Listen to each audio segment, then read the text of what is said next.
E o que eu queria conversar com vocês é sobre o olhar que a gente tem sobre mãe, né? Mãe é algo tão extraordinário que só pode ter sido uma invenção de Deus. Mas eu fico tão encantada com o processo que acontece para ser mãe. Porque mãe a gente não nasce sendo, a gente se torna mãe. E é tão interessante como é que a gente é seduzido, né? Porque a gente tudo começa com um sonho, né? De pequena fala, eu vou casar, vou ter um tanto de menino. Não é assim? Tive uma menininha que teve que ser chamada com 4 anos na escola, porque ela estava inibindo os menininhos, que ela chegava perto deles e falou assim, você vai casar comigo agora, porque eu quero ter muito filho, então nós temos que começar hoje. Os meninos choravam porque não queria ela ir mudando de menino, né? Que alguém tinha que casar com ela, 4 anos de idade. Então a gente alimenta um sonho, e quando Deus suscita no nosso ouvido e fala, você quer ser co-criadora comigo? A gente não entende isso não. A gente casa, tem o sonho de entrar, de casar, de fazer a festa de casamento, vai sendo todo um processo. Aí chega um momento que a gente quer ser mãe, engravida, e o primeiro momento, antes do corpo até ser transformado, nós já estamos pensando no quarto, no nome, e o nível primeiro das preocupações é esse, é para Miami, fazer enxoval, vou pegar a lista de quem já vai e já traz tudo para a gente, e a gente vai crescendo nisso, o corpo vai sendo transformado. E as transformações internas, elas vão acontecendo, o homem não acompanha esse processo. Esse processo é só da mulher. Impressionante. A mulher passa não só pela transformação física, mas pela transformação toda da alma. E à medida que caminha da maturidade. Então os olhares sobre o filho vão mudando. A transformação, ela é tamanha que a ciência já provou que toda mulher que gera, durante o processo da gestação, o cérebro dela passa por uma lapidação na área da sensibilidade. Por isso que mãe não erra. Nunca vi mãe errar até hoje. Por isso que um filho não engana a mãe. Por isso que a mãe sabe o passo do filho e sabe o que aconteceu com o filho. O filho pode negar, falar, não aconteceu nada. A mãe sabe que é mentira.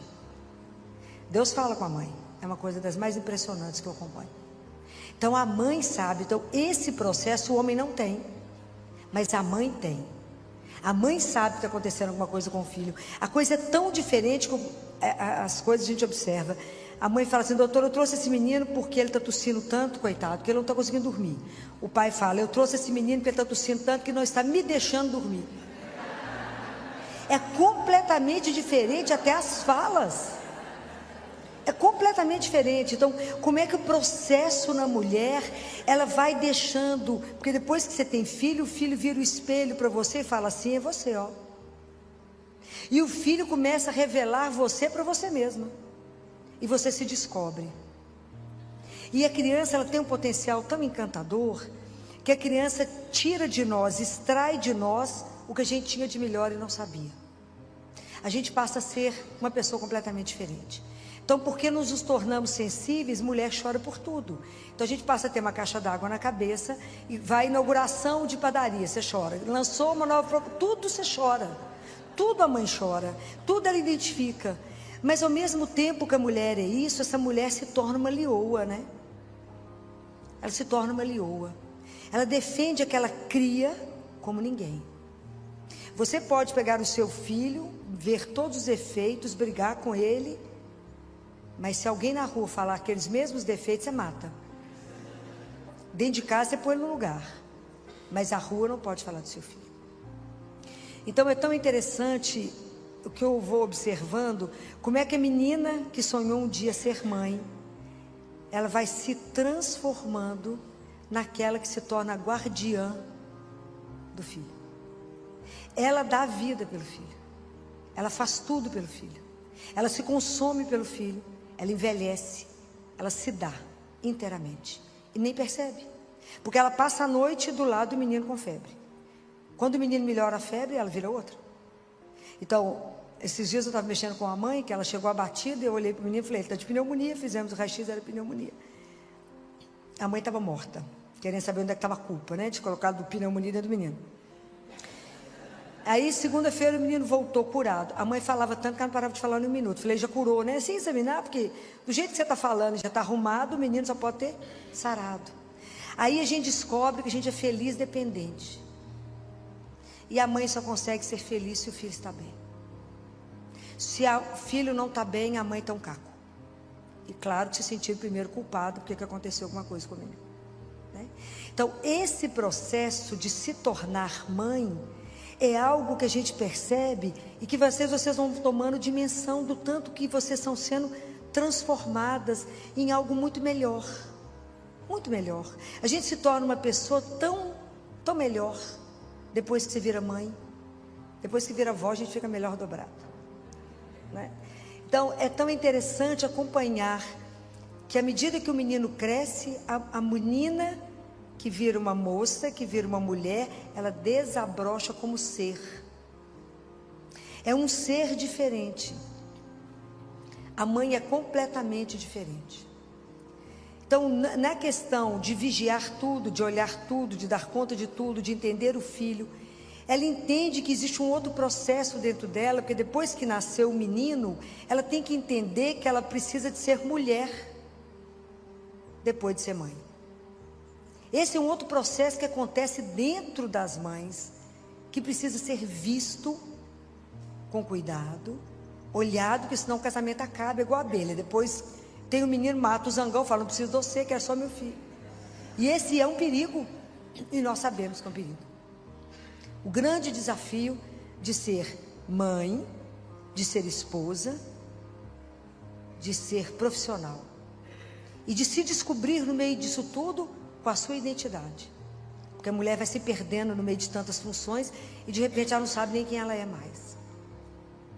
E isso a gente percebe quando a gente puxa a mãe de volta e fala, mas você é tal pessoa. Porque a gente se esquece.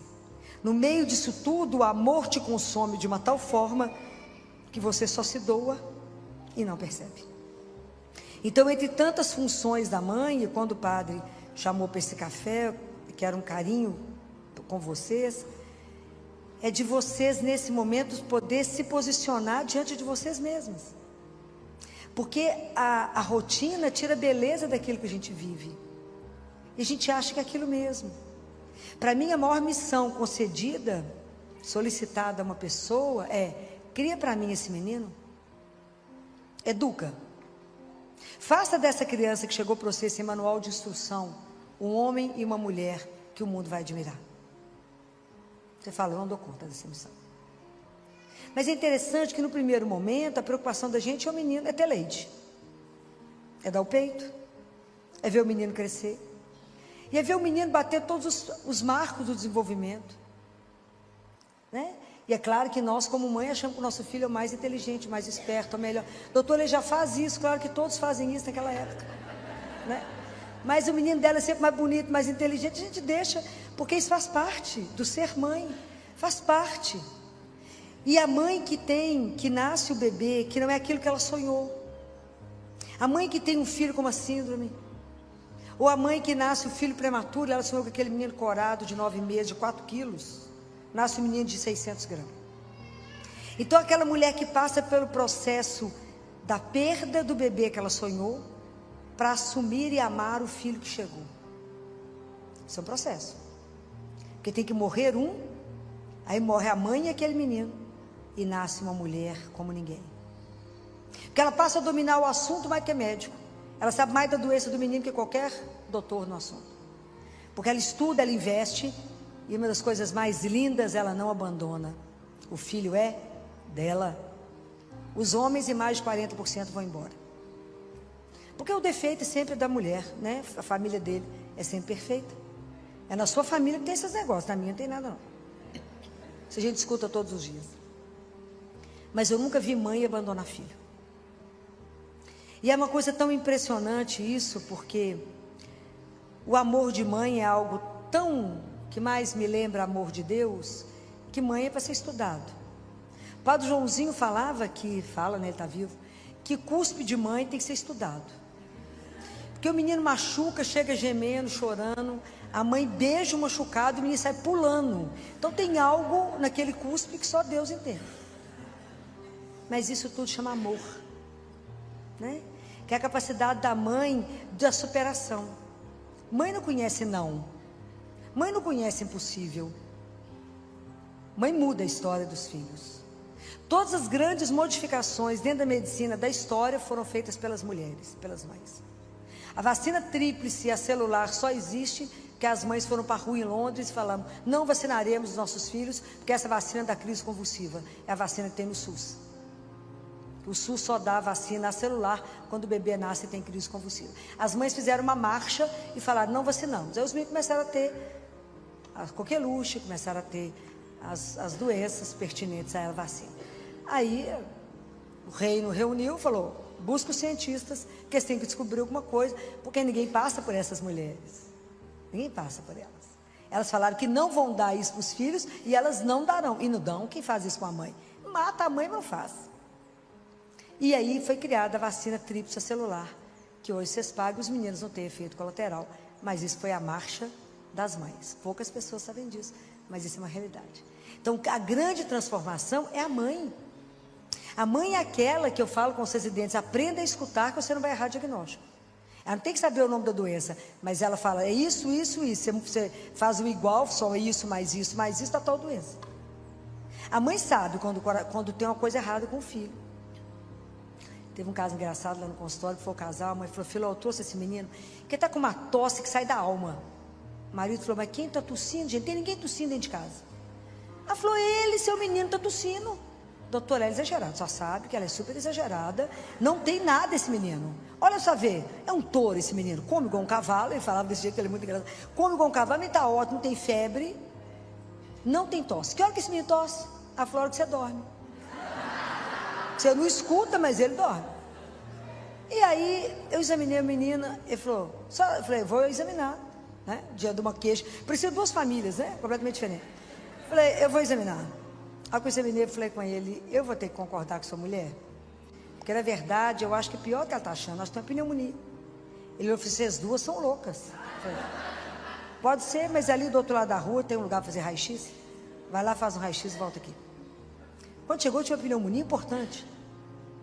Ele falou: não estou acreditando. Eu falei: que é pneumonia? Ele falou: estou bobo. Eu falei: deixa eu te dar uma sugestão. Tudo que você for fazer na vida, escuta ela. Primeiro, que a chance de dar errado é menor. Mas isso é um processo que a mulher vai sendo transformada, né, gente? É uma coisa assim, impressionante. Isso é uma das coisas que mais me impressiona em mãe. E para mãe não tem limite. Nós tivemos uma mãe na Bahia, no interior da Bahia, muito pobre, que percebia que o filho dela era roxo e ninguém via. Levava nos médicos e falava: é assim mesmo. Assim mesmo é a nossa ignorância. Como ninguém resolvia nada, ela pegou umas roupas, colocou numa sacola, entrou num ônibus de carreira, com um menino ruim, para Belo Horizonte, com o dinheiro da passagem. Alguém deve ter contado para o motorista que tinha um neném roxo dentro do ônibus. Só a mãe faz isso. Conheço mais ninguém louco nesse nível. O motorista foi ficando apavorado com o menino e parou, conseguiu chegar em Belo Horizonte, né? Não sei que momento que ele foi avisado. E ele parou numa UPA. E na UPA realmente era um menino, tinha uma cardiopatia congênita cianótica. Que de lá ele chegou para nós na Santa Casa. Mas essa mãe sabia que tinha uma coisa errada. Esse menino foi operado, curado e voltou cor-de-rosa para a Bahia. Mas quem fez isso foi a mãe.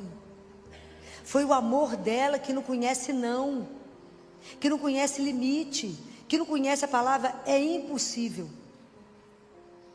Então isso é uma das coisas que mais me encanta na transformação que a gente que acompanha, de ver quando a mãe está grávida, quando o bebê nasce, e à medida que a criança vai crescendo.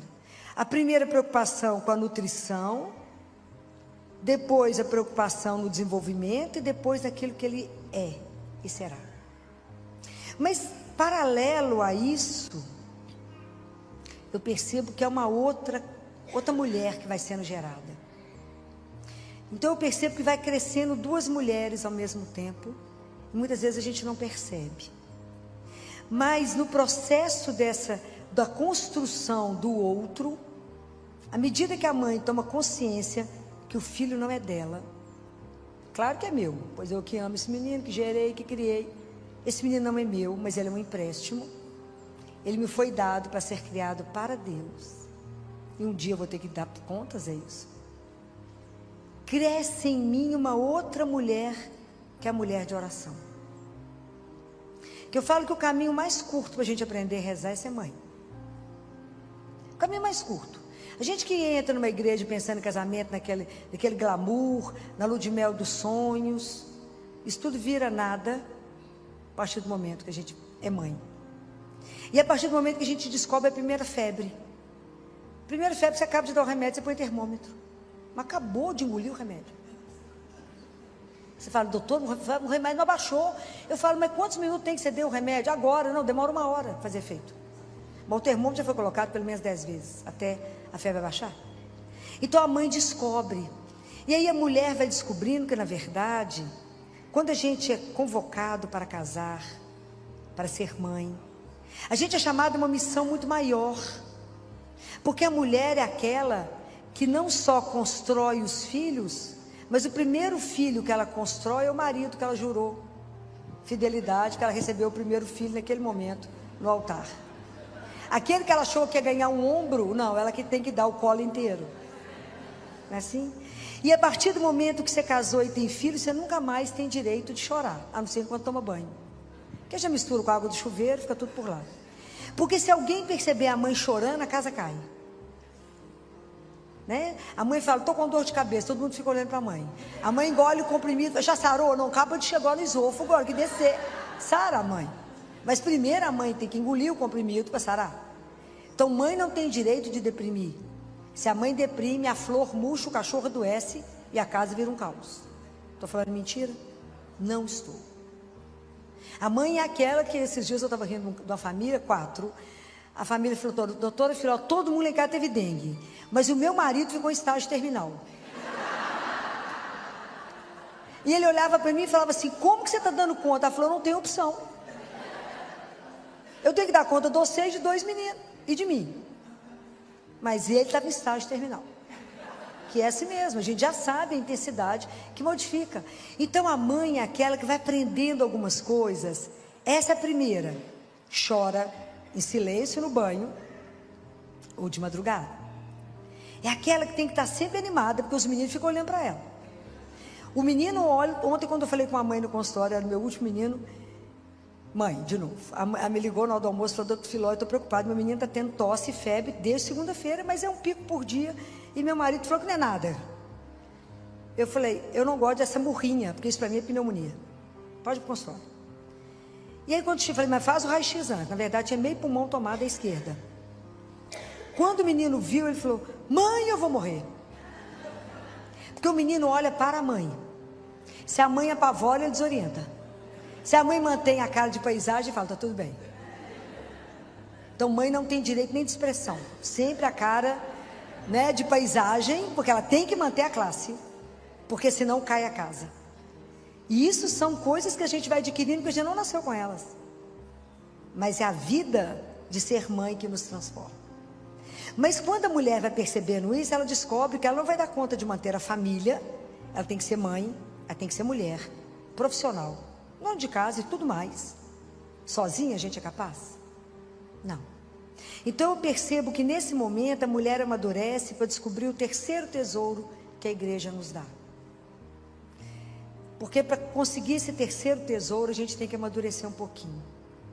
O primeiro tesouro que a igreja nos dá é Jesus. E a gente tem um encontro com Ele, Ele olha nos nossos olhos e a gente quebra inteira.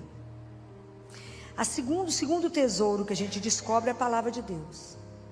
E a gente se enamora da palavra.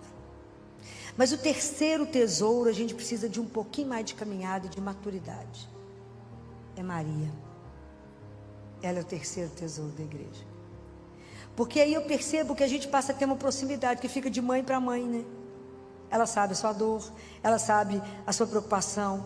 Ela também recebeu a missão de gerar. Claro que ela gerou o filho unigênito do Pai, mas o nosso também é filho, e também uma missão foi confiada. Claro que a proporção é devida, mas não deixa de ser uma grande missão, é criar os filhos de Deus. Então eu posso falar com ela, porque eu falo com ela o que o filho fala comigo. Como é que o menino fala com vocês? Mãe, pede o pai para mim. Não é assim? Por ela ali está morrendo de mãe, não é verdade? Porque o pai às vezes é mais durão, mais difícil. O menino fala, mãe, pede o pai para mim, que é negócio. Não fala nem o que é, porque a mãe já sabe. Da mesma forma a gente chega diante de Nossa Senhora e fala, mãe, pede o pai para mim. A senhora é o caminho mais curto, só está do lado dele, fala no ouvido dele. Pede o pai para mim. Como é que Deus pode resistir a uma de vocês como mãe de joelho? Não resiste. Por isso que a oração de mãe é uma coisa tão impressionante. O que Deus fez com Mônica, o Santo Agostinho foi só convertido. Ele foi bispo e doutor da igreja. Porque Deus, quando pega, ele pega de jeito. Então, como é que Deus nega o pedido de uma mulher? Não nega. Mas a mãe, com poder de oração, ela santifica a casa. O marido não resta importância, não. Daqui a pouco ele está de joelho pior do que eu sei. Por causa de quê? Por causa da mulher. Então é tão impressionante o poder que a mãe tem no silêncio. Quando a casa está naquela confusão, todo mundo se matando, o que a gente aprende quando olha para Nossa Senhora? Nossa Senhora do silêncio, né? Cala. Espera. A mulher vai tendo sabedoria de compreender, de naquele momento não entrar em crise, naquele momento não tomar partido, de calar, de observar, de pedir sabedoria naquele segundo que te resta para não matar ninguém. Quando os meus clientes, por isso tem tela na janela, doutora, para já não mandar alguém pela janela. Não é para os meninos caírem. Então, quando a gente vai percebendo isso, né, e vai entendendo a missão que é confiada na mão de uma mulher. A mulher, se ela fica viúva, ela mantém a casa, cria os filhos e põe todo mundo de pé. A família que quebra, a mulher com trabalho manual levanta a família. Quantos casos vocês conhecem? A Fanny é uma delas. Loja maravilhosa de chocolate, Fanny colocou a família de pé, começando a fazer chocolate dentro da casa dela, quando o marido perdeu o emprego. Onde era a garagem, virou a fábrica que eu acompanhei o negócio desde o início. Ele nunca mais conseguiu emprego, depois trabalhou com ela e virou a fábrica que virou. Mas quem que fez? Fazendo chocolate dentro de casa. A mulher tem essa capacidade, o homem não tem. Então são tantas coisas que eu observo que a mulher, porque Nossa Senhora, quando criou Jesus, ela não recebeu o manual de instrução, não tiveram cartão de débito nem de crédito, nem teve legião de anjo ajudando. Lavou, passou, cozinhou, cuidou desse menino que era quem é. Então, quando a gente recebe essa missão, entende, como é que eu vou dar conta? Se eu tenho 1, 2, 3 ou 4 filhos, cada um é de um jeito, os dedos da mão não são iguais. Eu não consigo educar do mesmo jeito, eu não falo com um igual eu falo com o outro. Eles são diferentes. Mas como é que a mãe dá conta de perceber o momento que é o marido que vira um filho que precisa de colo, que eu preciso pôr o marido de pé? E porque a última que a gente olha é a gente. Depois que tua casa dormiu, a mãe lembra, olha, eu existo. Né? Eu existo, né? Eu posso pensar, né? Eu posso descansar. Eu nem sei se ela está aqui, uma cliente minha, que um dia de tarde, devia ser umas 8 da noite, 7 e pouco da noite, eu trabalhando lá no consultório, eu atendi o telefonema dela, porque ela não liga fácil. Quando eu atendi o telefone, ela gritou do outro lado da linha, doutora Filó, matei meus meninos. Você imagina o susto de quem está do outro lado da linha. Eu falei, como é que é? Você fez o quê? Os meninos dela realmente... A gente fica em alerta quando eles chegam, eles são muito levados. Pensa em mim elevado, eles são o dobro, vocês não têm noção. E aí ela falou, eu falei, o que aconteceu? Ela falou, estou tão cansada, eu entendo, estou tão cansada, que eles estavam pintando tanto que eu dei melatonina para os dois na dose que eu tomo. E eles tomando banho, caiu a cabeça. Falei, foi só isso? Falei, menina, que olha. E o marido viajou e ela chorava, ela sabia chorar, ela falava, eu disparei a rir, eu falei com ela, pensa na noite de glória, é essa. Marido viajando, menino vai dormir até o dia, até lá pelas 8 da manhã. Te pega um vinho da melhor qualidade, toma um banho, vai assistir o que você quiser, ou a música que você vai escutar. Essa noite é sua. E aproveita que é só essa, porque ele não vai ter outra chance, não. Você não matou os meninos, eles vão dormir e a mãe vai descansar. Né? Você imagina, depois que o pediatra recuperou o SUS, pregava, né? Não é brincadeira, a mãe tem direito de respirar e falar, vou descansar, né? Porque não é brincadeira. Mãe é sempre alerta, né? A coitada da mãe está sempre alerta, porque se ela cochilar, o menino faz arte. Se cochilar, alguma coisa sai errada. Mas é esse processo que eu percebo, né? Assim, mãe é uma coisa que me encanta tanto, porque eu vou vendo essas duas transformações acontecendo. A física, a emocional e a espiritual. Então a mulher, ela se torna de verdade, a mãe, uma mulher de oração, e ela coloca a família no trilho. Mas o que seu filho tem que ver na mão, na sua mão? Que o filho imita. Na verdade, Santo Agostinho via a mãe indo para o Santíssimo. Ele não ia não, mas ele via a mãe indo. O que seu filho tem que ver? Ele tem que ver o terço, tem que ver a palavra de Deus, e tem que ver que quando a situação está difícil, você está de joelho. Porque se o seu filho continuar vendo só o celular, nós vamos continuar com a cocaína do mundo, que é o celular. Então nós precisamos de acordar para o que nós estamos mostrando. Não tenha dúvida, seu filho, sua filha vai te imitar, por mais que ele ache em determinado momento que você está ultrapassada, antiquada, errada, vai repetir tudo que você fez. Pode ter certeza disso.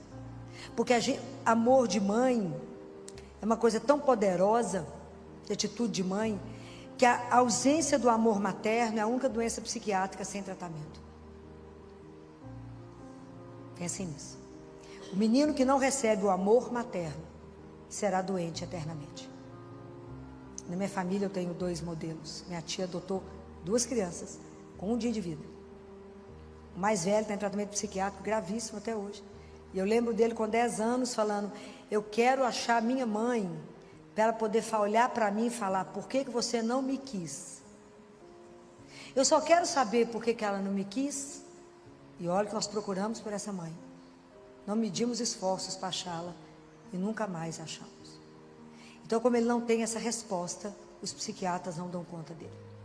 Ele matou minha tia, no sentido não fisicamente, mas na tristeza, ele conseguiu matá-la. Mas faltou nele o amor de uma mulher que gerou esse menino. Eu queria saber por que você me gerou e você não me quis. Por que você não me ama? Então o amor de Deus, o amor da mãe é uma coisa tão fenomenal, que é o amor que levanta o filho doente. É o amor que recupera o filho. E é por isso que toda polícia acha o bandido, porque ele está na casa da mãe. Porque é o único amor incondicional. Mas seu filho é um bandido, ele é tão bonzinho, vocês não perceberam? Não, meu filho é ótimo. E é mesmo. Porque a mãe consegue ver aquilo que ninguém vê. É como Deus quando nos vê. A gente vê, eles falavam isso de Michelangelo, diz que ele olhava uma pedra de mármore e falava, vocês não estão vendo a estátua que está aqui? Tem um anjo aqui dentro, eu vou extrair. Mãe é assim. Ela olha para aquele filho que pode ser o mais perdido do mundo e fala, mas tem uma coisa tão boa nele, eu vou tirar.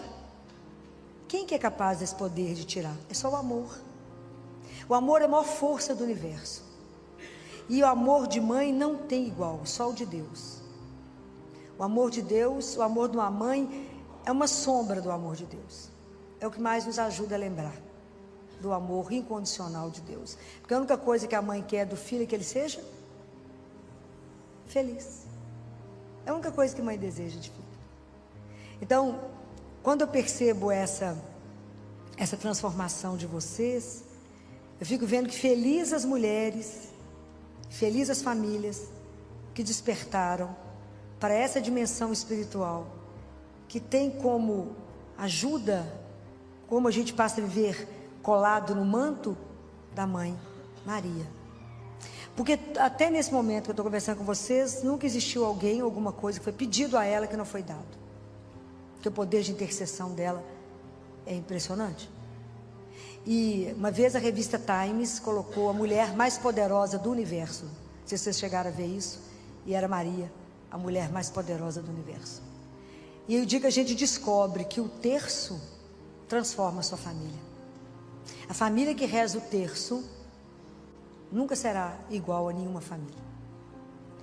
E eu sei que hoje está na mão de vocês um desafio muito grande, porque a família cristã Hoje é a família que anda num barco a remo, em alto mar, cruzando com os transatlânticos. Eles querem nos afundar. Mas esse barco jamais será vencido. Porque nós temos Deus junto no barco. Jamais. Deus, quando chamou vocês para a missão, não falou que ia ser fácil. Mas Ele falou que não deixaria vocês sozinhos. Então, a ajuda a gente tem de Deus. Quando a gente descobre o poder de ajoelhar e pedir. Chega um momento que os filhos não querem que você fale de Deus com eles. Mãe, chatice esse assunto. Não creio, não é assim? Deus nem existe. Nunca insista. Não fique rebatendo. Em vez de você ficar falando de Deus com ele, convida Deus para conversar. Tomar um café, um chá, um vinho, eu gosto de vinho. Convida ele e fala, vamos falar daquele menino que o Senhor mandou? Daquela menina que o Senhor mandou? E me ajuda a criar para o Senhor. Me dá graça, me dá sabedoria para conseguir fazer isso. Eu, quando casei, conta para ele, eu tinha uma ilusão, eu achava que era só casar, colocar um vestido lindo, entrar na igreja e ser feliz para sempre. Que era assim que as histórias das princesas acabavam.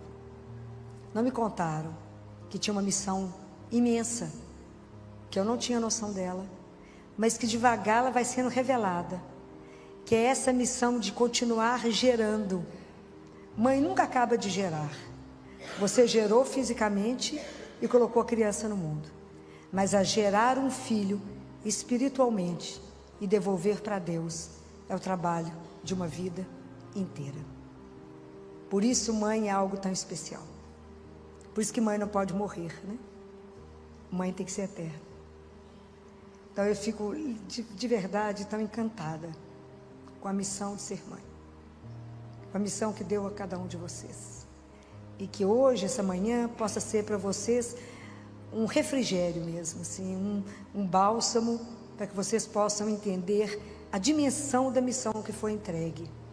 Mas que diante dessa dimensão maravilhosa de ser mãe, que vocês não tenham medo